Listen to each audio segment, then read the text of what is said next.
দেখ তো বাবু কেউ আছে নাকি? দাঁড়াও মা, দেখছি। নেমে নি সাইকেল থেকে, প্যান্টটা ঠিক করে নি, প্যান্ট খুলে যাচ্ছে মা। হ্যাঁ, তোল তোল তাতি তোল। আরে মা, সাপ সাপ মা, কি করবো?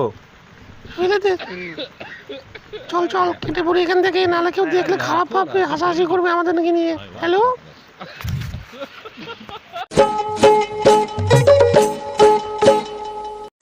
আজকে মনে হয় তোর বাবাকে বাংলা মদ কিনে দিতে পারবো মা। কেন মা, কি হয়েছে? ওই দেখ মানি ব্যাগ পরে রয়েছে, মা ওটা তুলতো না। মা তুমি তোলো, তারা তুলছি। আজকে কিছু পেলে তোর বাবাকে বাংলা কিনে দিয়ে যাবো। হ্যাঁ, ক টাকা আছে? 160 টাকা থাকলে হবে। মা ফাঁকা তো। মা কপালটা খারাপ, তোর বাবা মনে হয় চুল্লুতেই কাজ চালাতে হবে। বাংলা মদ আর